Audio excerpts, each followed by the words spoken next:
To kick things off, we're going to start with Chapter 1, which is the Introduction to Communication and Competence.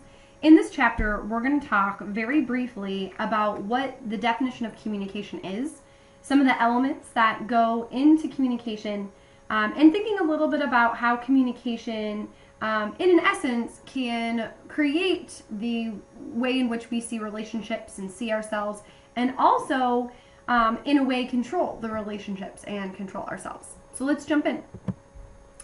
When we're thinking about the beginning foundations of communication, the first thing I always start with is asking my students to think about the time in which they were completely new at something. And I put a picture of E.T. up here on the screen because, of course, it's one of my favorite early 80s films where E.T., right, is the alien who kind of crash lands on Earth, and he's trying to figure out how to stay safe and how to get others to help him in an effort to get home. And thankfully he meets some really wonderful children who are really, kind and empathic and really excited to try and help him find his way home, and eventually through their communication and through their understanding of one another they do.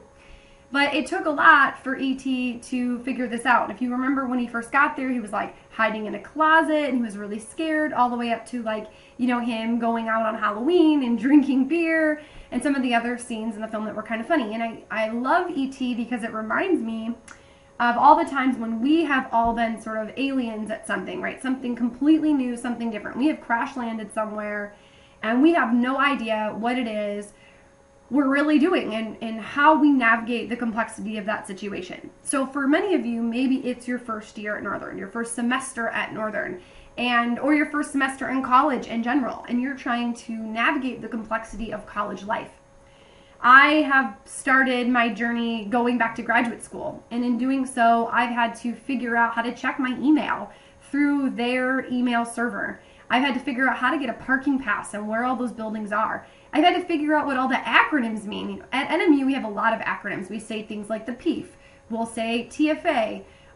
We'll use shorthand versions of everything. And if you're not familiar with those things are, then you could be kind of wandering around lost, right? So figuring all of that out, we have to use our communication in order to build relationships with others so that they can help us and we can help them sort of formulate an understanding of our world and our environment. And then, of course, to be able to navigate that world and navigate that environment so that we're not just completely lost and completely stuck. So in taking an online class, you had to take, a sort of self-guided tutorial about how to take an online class. You're going to learn as you go. And the first few weeks, you're going to be completely new at this. You might have a lot of questions. There might be some frustrations at it. But by the end of the semester, you'll be a pro. And that's part of how we're going to use our communication in order to build and maintain those relationships. So the first thing we need to start with is asking ourselves a little bit about what we expect of others, really how we see others in their communication. So just kind of a food for thought, something to kind of get you thinking. Who is the best communicator and the worst communicator that you know? And what are the different attributes of best and worst of these communicators? How do these attributes affect the way that you communicate? One of the things that we're going to be talking about here with regards to interpersonal communication is that interpersonal communication is reciprocal. Relationships are reciprocal. What you do together matters more than what you do apart. So my communication, how I communicate with you, is going to directly affect the way that you communicate with me in return. So I really want you to think about things like best and worst, right? If someone interrupts you a lot, do you consider that to be a worst? For those of us that are interrupters, maybe we are trying to show the person we're communicating with that we're really interested and really excited in what you have to say, and we're participating and we're critically listening. But for some people, interrupting is annoying, and it signals to them that you think you're more important than they are, and it becomes a worst. How does interrupting, in this sense, become one of those communication traits that could affect the way you communicate with that person who's interrupting you? What if you're the interrupter? How does it affect the way that you communicate with other people? Are you consciously aware of it? Do you change your behavior when you're around someone that's clearly bothered by it? Do you think it helps build a dynamic in different relationships that you're in? Thinking about those best and the worst, and then thinking about the ways that those affect us. Those are just kind of some questions to get you started when we start forming our thought basis for what communication is. So let's look at the first primary start of what communication is, and that's with the definition. Now, if you look at some definitions, we're going to start with the book, Trenholm and Johnson's definition, the process whereby people collectively create and regulate social reality. We can see that this definition is very different from another author's definition of communication, a process for creating shared understanding. In 1972, there were about 126 different definitions out there. And we've been really studying communication for, God, too many, 25 centuries, too many more. Each definition that you look at tells us something about the process, but in a sense, each can leave something out. Looking at these different aspects of definitions in the context of social perspectives, emphasizing interaction between two people may actually change the way in which we see communication. So Trenholm and Johnson see communication as a process. Swanson sees communication as a process too. So both are similar in the fact that they both see communication as a process. And we're going to kind of go into the different elements of what communication is. And a process is one of those things that pretty much stays universal across all these different definitions. Whereby people collectively, so you've got a group of people, one is out of the question here. So we're talking about two or more collectively, so working together to create and regulate social reality. So they're creating it and then they're maintaining it. And what Trenholm and Johnson are suggesting here is that it's a sense of social reality. It's a sense of your world, but your world sort of placed in and emphasized within the social perspectives in the interactions of those people that are working together. Swanson says a process for creating shared understanding.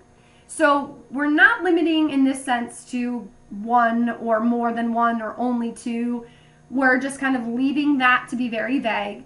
We're looking at the creation of something, but not necessarily the maintenance or regulation of something.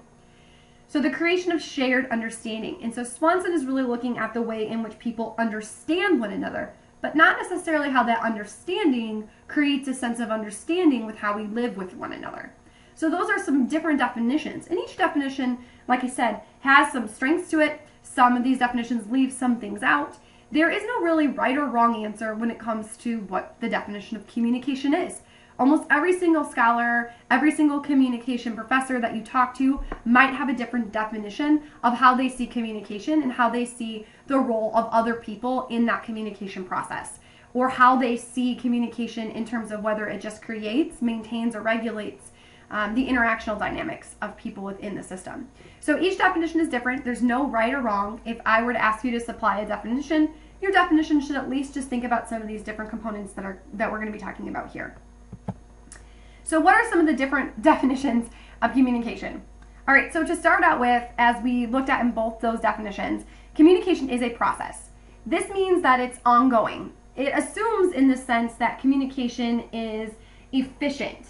That leaves out the opportunities, though, for communication to break down. Now, some scholars would say communication doesn't break down. What breaks down is a whole lot of other things. I look at this and I think that because communication is a process, that there are going to be points in that process where we need to step back, be reflective, evaluate where we're at, and make changes so that communication can continue to be effective. Being effective doesn't necessarily mean efficient, and efficient for me doesn't necessarily mean effective, right? Something can be efficient, it could be fast, but it doesn't necessarily mean that it's going to have positive outcomes. So in this sense, communication is a process, and they're really just talking about it being sort of circular in nature, right? That everything, as a person is speaking and sending a message that is sent to a receiver, which is then given feedback, and it's a whole loop, it's a whole process that's all interconnected and intertwined. And so I like this idea of looking at something as a whole picture, right? When we look at communication, we can't just see the words that someone is using. We're embedding into those words meaning. We're embedding into those words a feeling, a time of day. We're embedding into those words the situation, what's going on. We're embedding relationships. Who are those two people between the two, between that message that's being sent? We're even embedding cultural markers, right? Where are you from? Where am I from? Or different frame of references. So when we look at something as a communication process, we have to look at it from every angle. We're looking at each thing, each word, each gesture, and we're looking at how all of those things are connected to each other in the same way. Communication depends on the sensitivity to differences. and really a desire to establish common ground. What must take time is really the trouble of adjusting to each other in these differences. So when we're looking at the process, we have to also look at some of those differences. So let's take Miley Cyrus for an example. I love this picture. I remember, this is old news now, but I'm using it because it's still to this day kind of one of those things where some people look at it and go, oh my God, what was she thinking? I couldn't believe she did that. That was so weird. That was so odd. I look at this a little differently. Maybe this is my theater background kind of coming out. I look at this and I think, okay, yes, Miley Cyrus, she might be a little odd, a little nuts, and she's doing these things. But there are people in that crowd. Those people are feeding her energy, and that energy is telling to her, yes, I'm doing the right thing, keep doing it, keep building, be really, keep doing it, this is fun, everybody's liking this. If I tell an off-humor joke in class and everybody laughs, I might continue to tell off-humor jokes in class because I think it's acceptable because the audience has given me feedback that tells me that. She's getting feedback from her audience that tells her that what she's doing is not only acceptable, but is giving energy to the audience, and so she should continue to do it. But there's also a lot going in here. There are people behind the scenes.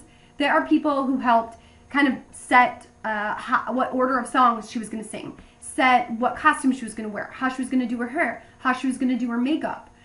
They practice this beforehand, so there are sort of dress rehearsals, stage rehearsals, where they're singing their songs with their band. They're practicing where they're moving about the stage. All their dancers are practicing. All of those things that happened during that one moment, which broke the internet, wasn't just the result of Miley's one thing that she did. It's a result of so many other pieces coming together. And that's part of that process. There's more than one person essentially in this situation. And there are more people that are part of that problem, if you will. Another thing that this lends itself is to thinking about how communication is uniquely human. Sure, we have other ways of looking at who can and cannot communicate. So we've got the great ape studies that have been done on whether or not apes can communicate. Some of you might think that your dog can communicate to you, right? Because they're giving you the sad eyes, or you come in the house and find garbage all over the floor and you're thinking that they look, really guilty. And all of those things may be true, but what really makes communication human is that we have these great intellectual achievements. We're able to do all these things that, unfortunately, apes and our dogs are not able to do. Also factoring into communication being human is error and stupidity, right? We make errors. We do stupid things all the time. We say stupid things. Things come out of our mouth without us really thinking about it or filtering it before we say it. There are so many examples in pop culture of this. A few references might be looking at some political candidates and some of the things that they have said on interviews, some of the things that they have said during rallies, and how those things are perceived as being a joke or whether they're perceived as being real. Another thing that happened is during the Olympics, you've got reporters saying things, and some people are looking at that and saying, that's really sexist, that's really off base, how could you be so rude? And other people are kind of looking at that and saying, it was in the moment, it was on live television, they didn't really mean it that way, it was just perceived that way. Anything that's kind of happening in that sort of Twitter world, text messaging, Facebook, sometimes we post things and we realize the error of our ways, that was really stupid what we said, and that is one of the things that makes communication particularly human, is that we make mistakes when we communicate. And that we can be self-reflexive about that mistake and go back in and change it. Also, communication is natural and to some degree spontaneous. There are certainly times where we intentionally communicate something, but for the most part our communication can be spontaneous. If a snake crosses your path and you jump and you scream, that is a spontaneous communication situation. You didn't intentionally jump back and scream because you wanted the attention of another person, although some people do. But for the most part, if a snake passed across my path, I would jump and scream, and that would be spontaneous. I'm sitting here at my desktop moving my hands, and I'm making eye contact with the screen. And I'm doing all of that because it's natural, it's part of who I am and how I communicate, even though I don't have to, because I'm doing an audio lecture.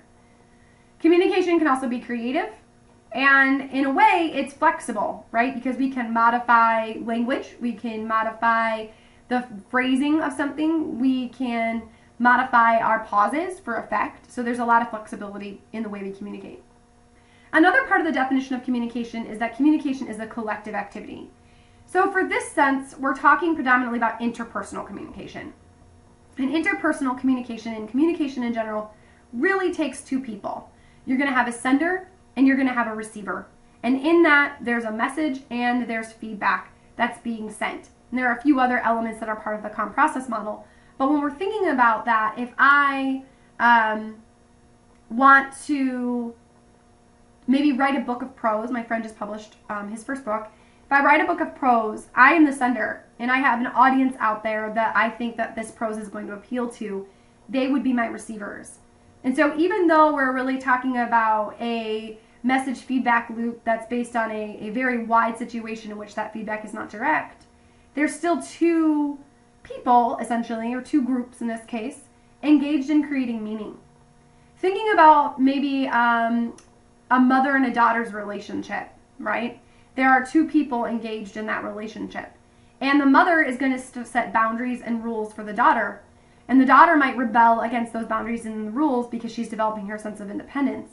And the two are going to have to come together at some point, whether that's through an argument or a discussion or however it is that they do it in their relationship, to really sort out what those boundaries and those rules mean.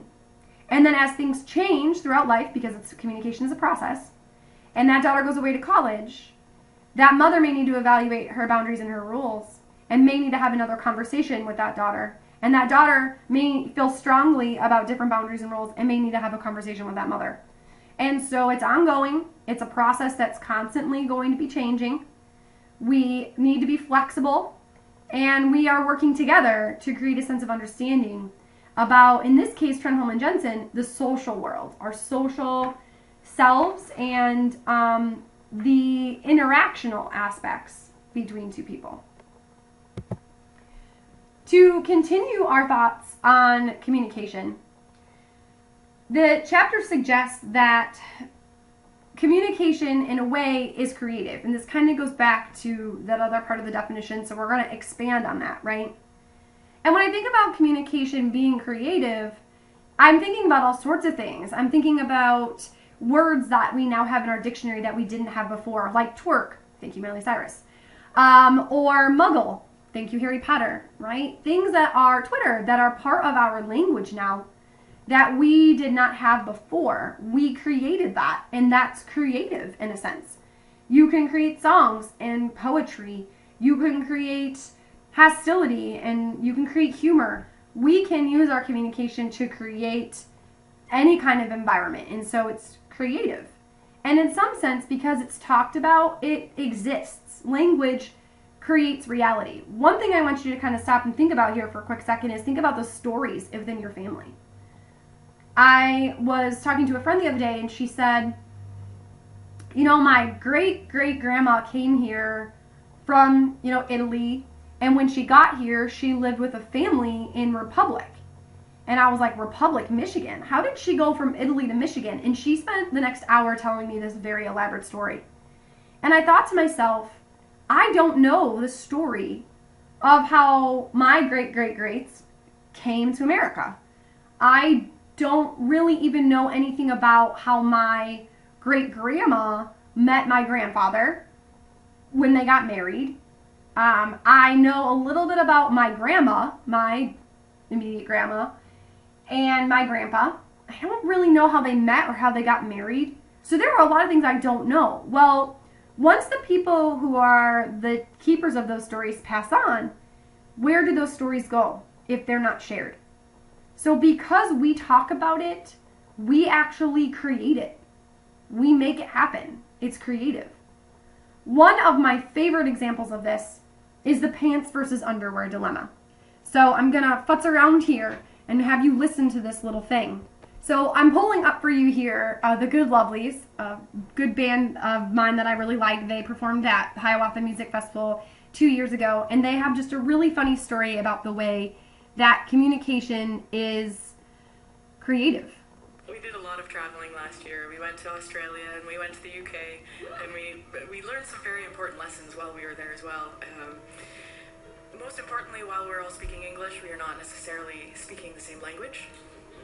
And this band has a rule. Carrie will call it a dresses only policy, but Caroline and I we tend to announce it to audiences as a no pants policy. And the thing is, in these other countries, what we call pants, they call trousers, and what they call pants, we call underwear. So as we announced our no pants policy, they were getting a completely different idea in their heads about what we meant. We're very popular in Australia now. It's going well. It sank in one night. We were singing a song I want that has the line in it, I want to wade in the ocean, pants rolled to my knees. And as the words are coming out of our mouths, I swear, like, either way you roll it, that's a really interesting suggestion.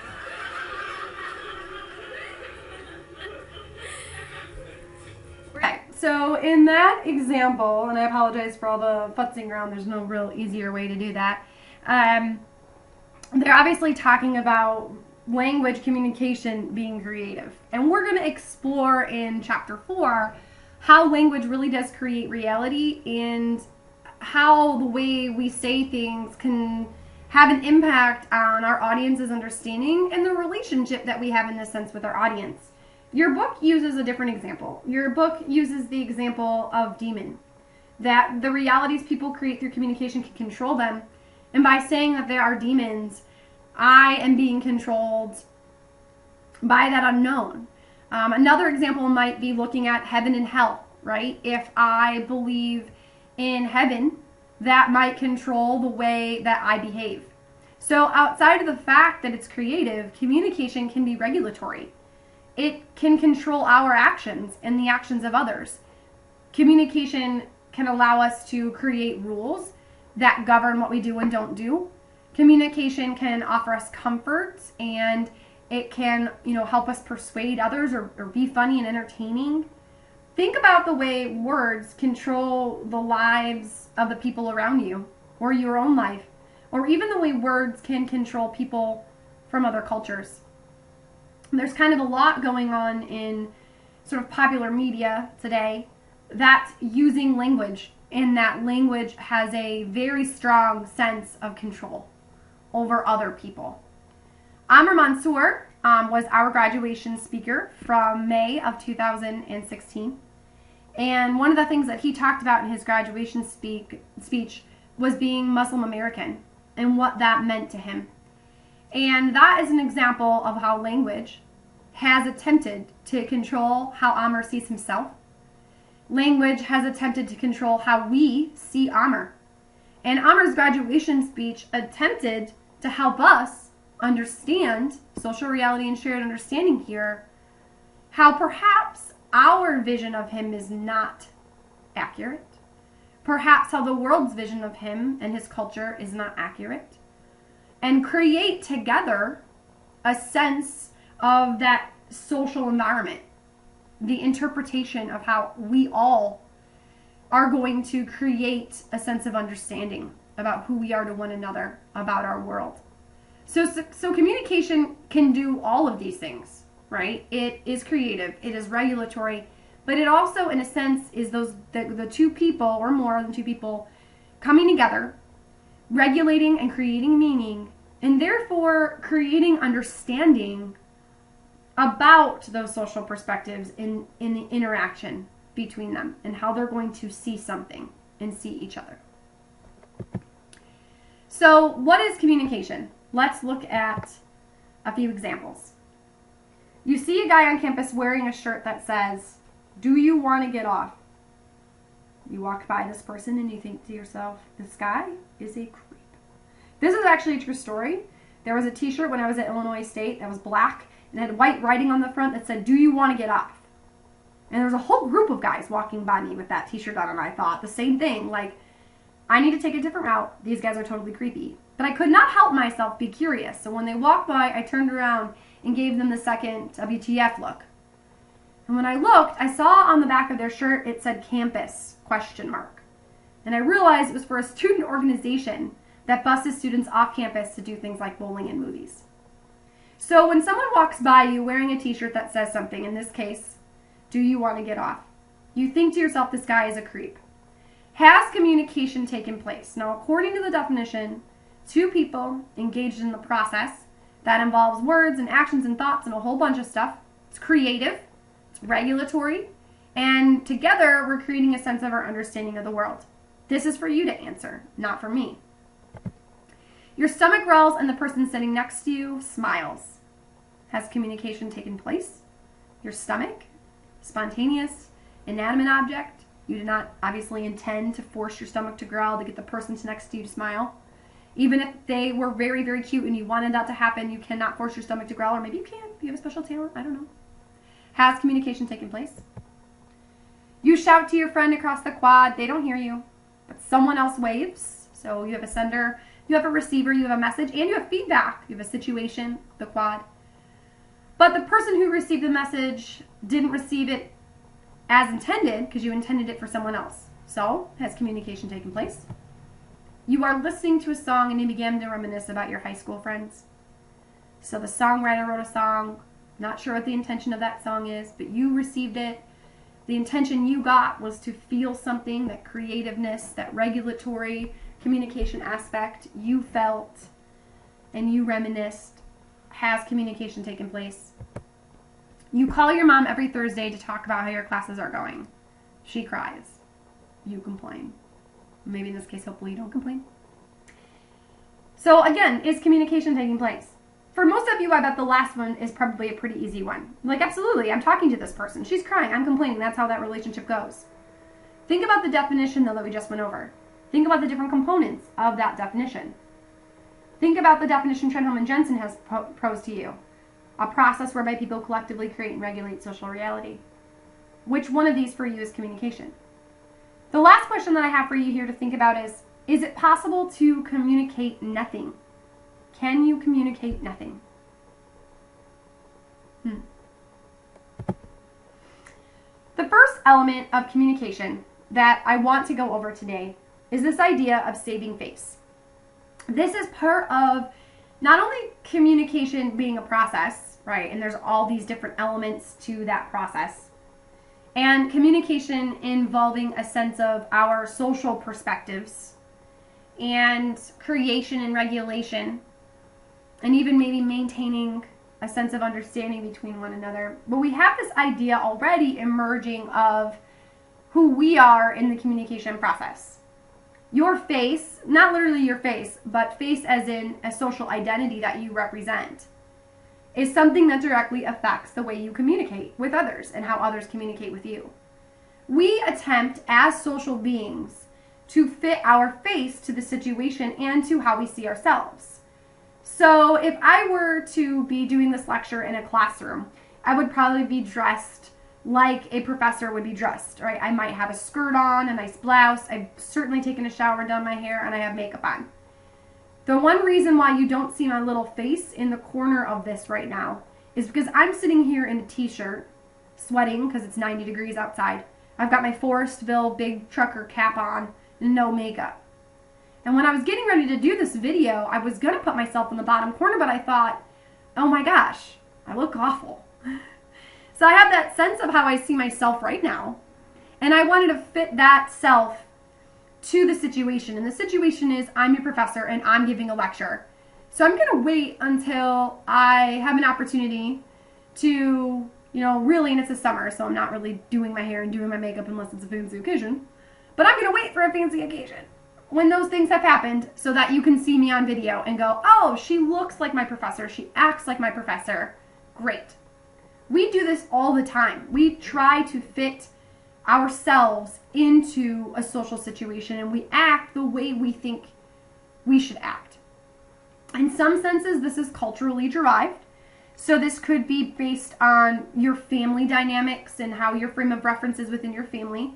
It could be a culture, so it could be elements of your background that influence how you fit your face to the situation, whether you talk a lot or whether you make space for others. There's always a tension between independence and conformity, though, that happens. You want to, part of your basic need as an interpersonal is to belong. So you want to conform and you want to belong, but at the same time, don't we all just want to be unique and we want to be who we are and we want to just kind of say like, screw it, this is who I am. I don't care what you guys think. We must conform to social rules, but we're also trying to act creatively to oppose them. So let's take a look at some of these pictures that I've got for you. The first picture here is my husband, and he's got a t-shirt that says, "This is what an awesome dad looks like." I got him that t-shirt when we first found out that I was expecting my son, and I wanted to tell the family, and I was trying to find a creative way to tell the family, and this was before all the Facebook reveal things that you see. If any of you have friends that are having babies, you know what I'm talking about. If not, good for you. Because it's turned into this whole public spectacle. So we were going to a Christmas party, and I thought, this will be really funny. I'll get him a t-shirt that says, "This is what an awesome dad looks like." And when he gets there, he'll just casually take his flannel off, and he'll just walk around in this t-shirt, and everybody will kind of look at him and be like, "What?" And then they'll go, "What?" And then they'll be like, "Oh." So I got him the t-shirt, and it didn't go as planned. My mom walked into the room and said, "They're pregnant," and just totally blew our surprise, which was fine. That's what moms do.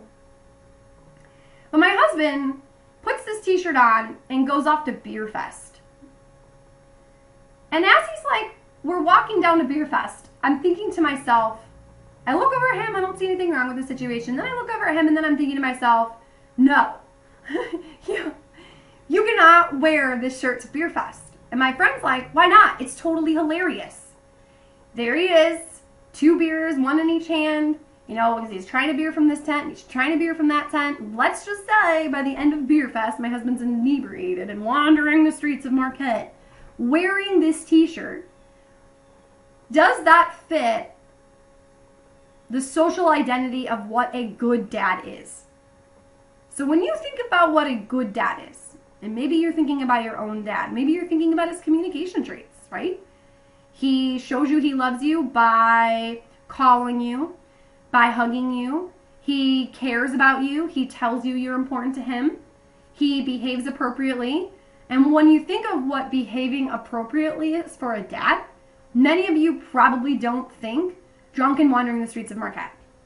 Now, thankfully, my husband has, obviously, a lot more adult maturity in him, so he doesn't run among the streets of Marquette. But let's just think of that in terms of face.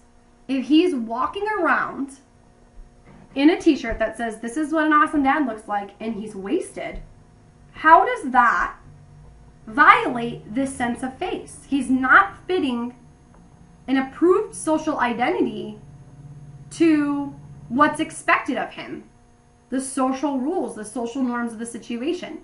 In this sense, though, he's creatively opposing them. He's sort of mocking that. And my friend said, "It's funny, it's ironic, Sarah, it's hilarious. This is what an awesome dad looks like." Yeah, and he's out like partying and celebrating. And she happens to be married and happens to have kids, and she says, I look at that and I think that's self-care. Like, she's like, for me, I look at that and I think, way to go, Dad. Way to go. Way to be you. Keeping your self-image of who you are. You're getting out. You're having fun. Way to be an awesome dad. Because to be an awesome dad, you have to still be you. And, I'm like, wow, this is a very deep conversation to be having when we're walking to Beer Fest. But it really struck me as an opportunity, so I took a picture of him. The next picture that you have here is a picture of a bride doing a keg stand. Now, I don't know if you can kind of tell, but let's look at all the elements, right? Because communication is a process. So there's some people in some fancy dresses with fancy hairdos. There's some guys that are wearing vests. That one's got a tie. She might have a leather bomber jacket on, but it appears as if she's wearing a wedding dress. So this is another situation. Now, typically when you think of a bride, you think of that demure, walking down the aisle, looking beautiful. You think of them dancing and having fun at their wedding. Sparkly, twinkly lights, Jason Mraz playing. You've probably got a whole image of what that situation looks like. And you probably have associated sets of rules that accompany how a bride should behave. Heather's mom certainly did. Heather was getting married in a Catholic church, and when you get married in a Catholic church, you have to wear sleeves on your dress. And Heather had a strapless dress, and she did not want to have sleeves attached. So she wore her leather bomber jacket down the aisle. was her attempt to creatively oppose, to be independent of the social environment, the social situation that was asking of her to conform. Now later on, this is after the reception, we're all back at the hotel, and she's decided that she's taking the keg that she paid for with her, and she's wheeling it around from room to room, and she's celebrating being married. That happens to be her husband holding her up, and her maid of honor also holding her up. So maybe you've been to a few weddings, and you've seen how perhaps how much fun they can be, how much alcohol is consumed at them. And maybe you've been around afterward during the wild times, and you're looking at this and you're thinking about this as, yeah, this looks normal. What is this? This is no big deal. Then maybe Heather's actually conforming to this sense, to the social expectations that brides and grooms should be up until friggin' 6 a.m. and partying. It's their wedding, woo! And maybe some of you are thinking like, gee, they really should be on their way to their honeymoon, or they should be in their honeymoon suite doing other things. When you look at this picture, though, you probably don't see the way a bride should act. And my friend Heather said, screw it, I'm opposing that. I'm not going to do that. Who I am fun, I am young, and I am going to have a good time, and I'm going to party and stay up late, and no matter how my mom wants me to act, this is who I am, and this is what I'm going to do. So in this situation, what's going on in the hotel room, she is, in a sense, fitting everything together. She does have an approved social identity. But if I took that picture and I plopped it in the middle of a different social context, we may have a different outcome. When we're looking at communication, there's performance, there's behavior, and then there's the process that goes behind understanding that behavior. And we're going to be looking at this semester both performance and process. Communication should happen in a personally effective, but also socially appropriate manner. So in these two senses, it might actually be socially appropriate. It also might be for them personally effective. But when we think back to the definition on social perspectives and interaction and social realities and creating a shared understanding, maybe for other people's frame of reference, it's not. And that's saving face.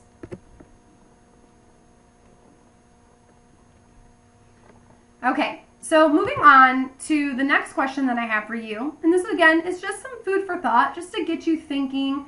Because, again, we're having some virtual discussions, certainly. And not all of you are going to participate in all the discussions. And in class, we might actually discuss these things. But part of interpersonal communication for me is being reflective about communication and how it affects us and that process. So I want you to think about this second question. In your book, Goffman argues that much of what we do, including our communication, results because society says we must. Excuse me. To what extent do you believe you are controlled by social rules and roles? How much freedom do you have? Let me give you an example to think about as you apply these two rules. My friend has just told me a secret. She's just told me that she's pregnant. Her parents don't know. Her significant other doesn't know. And she's just told me that.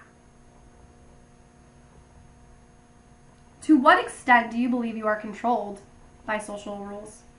One of the rules that governs secrets is that they're secrets, that we don't share, we don't tell. Maybe one of the roles of being a best friend is that I don't share and I don't tell. How much freedom do I have? Am I really, as Goffman argues, not going to share that secret because I am controlled by those social rules, by the role? And to some degree, society has set up for me an expectation to not tell. It's just one example that always gets me thinking about this sense of shared understanding, this sense of creation and regulation of social reality, of how communication is regulatory, how it's human because we make errors and we make mistakes. To what extent do you believe you are controlled by social rules and roles? And how much freedom do you have? So to wrap this up, there are some important lessons when we're thinking about communication. People with different communication experiences see the world in different ways. When we're looking at face You see those pictures perhaps differently than I see those things because those were my experiences. And now that I've shared those experiences with you, maybe you can see those experiences the way that I see them. And together, we have created a sense of understanding of one another. Perception changes everything. How we perceive something within that communication process. We perceive that object, we perceive that word, we perceive that person, we perceive that situation. Changes everything. And we need to adjust and try to view things from their perspective from time to time. When we talk about roles, we're going to talk about this idea of symbolic role taking, seeing things from another person's perspective. And because communication is a process, this is part of that feedback loop. This is part of looking at your receiver. This is part of understanding that situation. And we're going to break down messages. We're going to break down the way we communicate, verbal and nonverbal.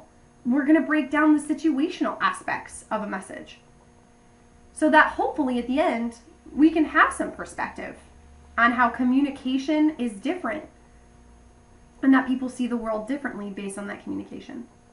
Too often we create something through communication that controls us. The example that I gave you was think about a promise that you had to make to someone that you later had to break. Let's say my friend doesn't tell anyone about her pregnancy, and that becomes something that's detrimental to her health. Okay, let's say she learns that not only is she pregnant, but the pregnancy is causing such stress on her body that she's now got a heart arrhythmia.